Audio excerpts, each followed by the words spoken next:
In previous episodes, we've discussed the nostalgia cycle, and the different ways in which some of the earliest franchises in video games were brought back around the turn of the century. Usually, this was in the form of some kind of remake or reboot, taking the original concept and using more advanced hardware to make a prettier or more complex modern take on the original. In these cases, the developers and publishers were more or less taking the old car out of storage and taking it for another drive around the block. What was harder and much rarer was having a classic franchise adapt and evolve to fit into the modern landscape of video games. The primary hurdle for most of these games to cross over from the early 1980s to the early 2000s was making that infamous changeover from two-dimensional gameplay to three-dimensional gameplay. While Nintendo had made this look almost effortless with games like Super Mario 64, it was anything but easy to figure out how to change two-dimensional gameplay into three dimensions, and this challenge spared no one from its wrath. Some studios, like Crystal Dynamics, managed to make a surprisingly smooth transition with its Gex franchise, while others, like Accolade's Bubsy series, was infamous for its face planting onto the market. Even Mario's great rival, Sonic the Hedgehog, had an incredibly fraught and difficult transition, not getting its true 3D game on track until 1999 with the launch of the Dreamcast, and leaving the Saturn without a true successor to the Genesis-era Sonic titles. One company that might have been lost in the fray here was Namco. Namco was, at this point in the late 90s, almost entirely known for their popular arcade titles, like Ridge Racer and Tekken.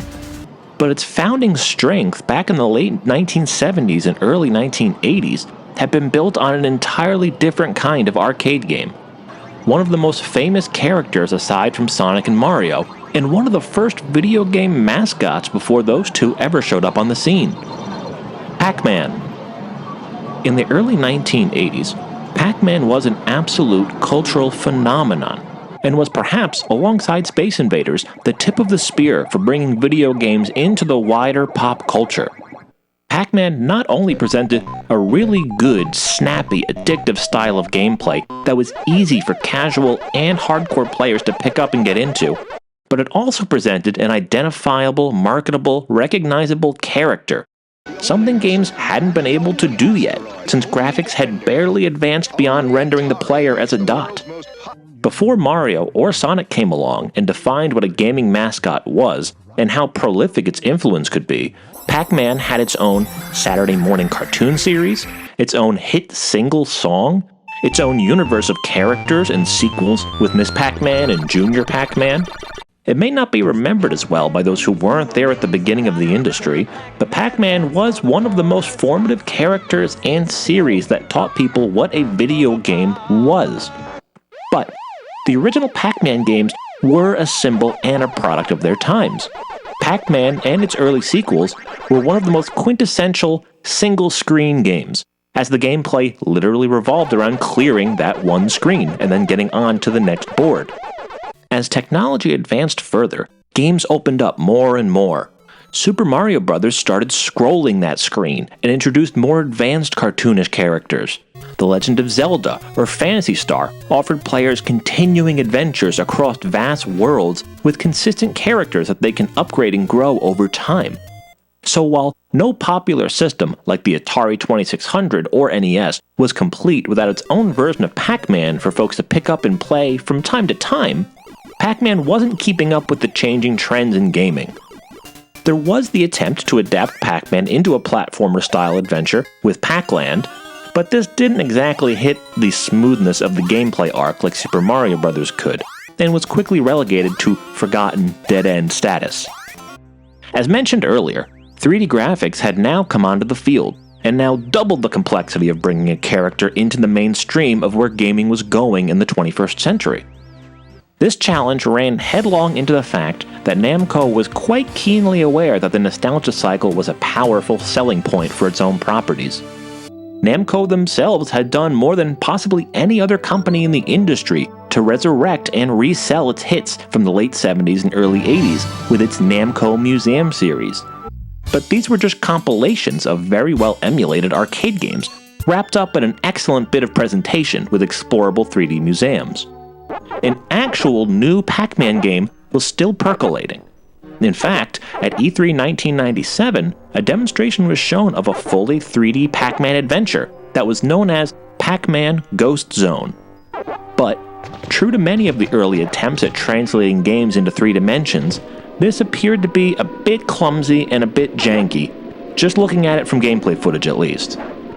Evidently, Namco's own leadership recognized this and realized they did not want to take the chance to ruin the reputation of the character by making a critical failure like Bubsy 3D. So this initial attempt at a Pac-Man title was scrapped altogether, and a new 3D Pac-Man game was sent back to the drawing board.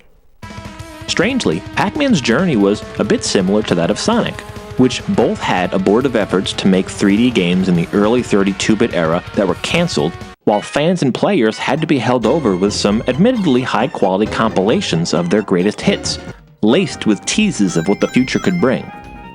But they also both didn't get their act together until September of 1999, at least for North American gamers. For the same month that Sonic finally got it in gear for the launch of the Dreamcast, Namco was ringing in the 20th anniversary of Pac-Man with its first big game in the franchise in quite some time, Pac-Man World.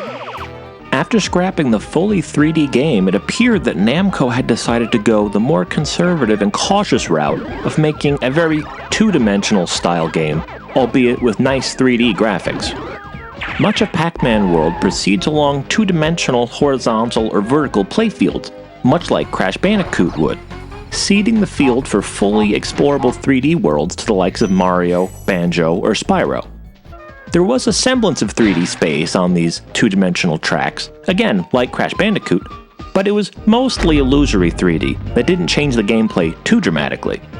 It was faithful to the Pac-Man universe, though, with all the recognizable characters and items, a very friendly cartoonist soundtrack, and very tight and well-playable and performing gameplay. It was a very good start to reclaim and rebuild Pac-Man in the modern era.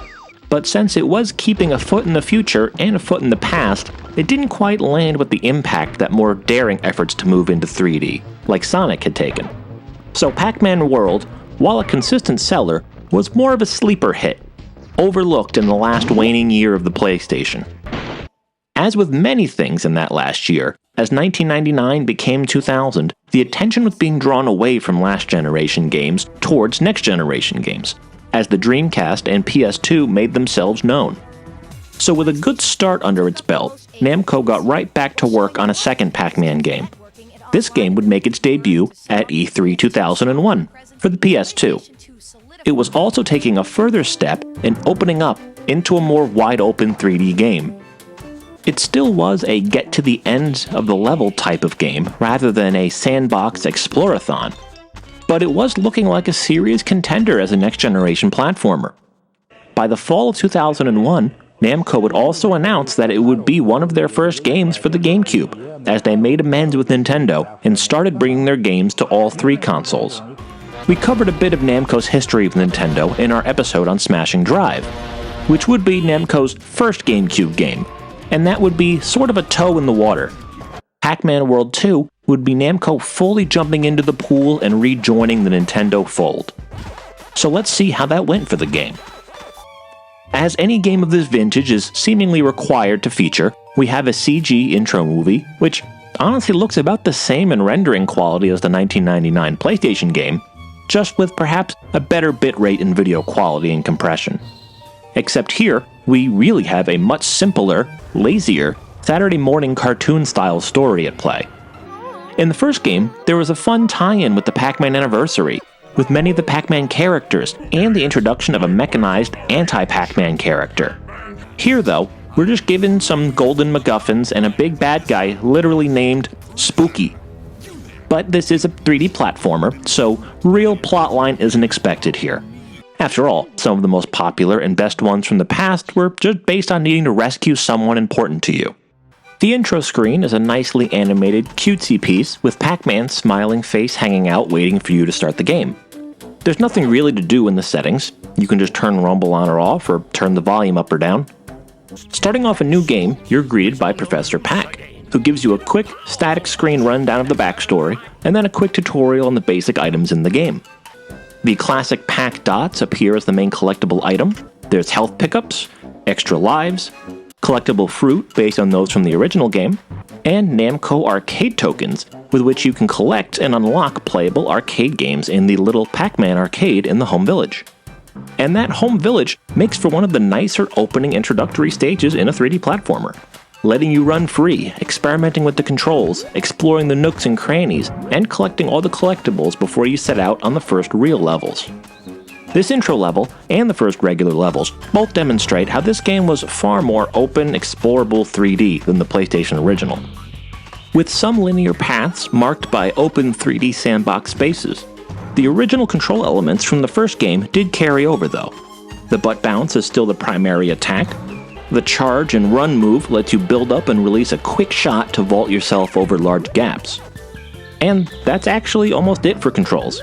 It's a very simple controlling game. Some of the buttons on the controller aren't even used. But since this is a more open 3D platformer, it now has to deal with some of the problems that all other 3D platformers have had to deal with. That being moving around in 3D space and controlling the camera while doing so. One of those moments became evident on the second level as I failed multiple times to recognize where I was relative to this hovering platform, sending me plummeting to my death. A change in camera angle would have made this a non-issue, but the game is not set up in that way, and will even put a small icon on screen to let you know when you do indeed have significant camera control, as opposed to when it's normally locked in.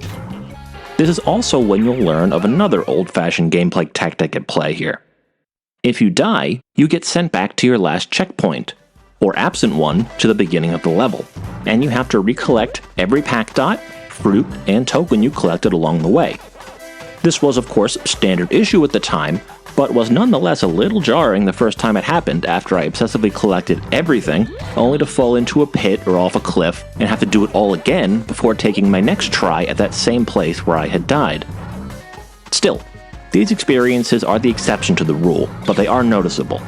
Overall, it's a very delightful, fun, and playable game. If it wasn't for the odd camera and control quirks, it could easily be a go-to for introducing someone to 3D platformers for the first time. It may not be necessary, but it also includes boss stages, introduced with this unbelievably easy robotic frog. Things do pick up from there though, as you move past the introductory stages and the level designs get more complex. It's not all baby's first platformer, but it does lack the more complex platforming moves of a 3D Mario game, or the quick and reactive running and jumping of a Sonic game. It's far more slow and methodical, but that doesn't mean it's any better or worse. It's just a different vibe. It's a very chill game that you can plop down and mindlessly plow through. Being a Pac-Man game, it does have the famous mazes for the character is known for.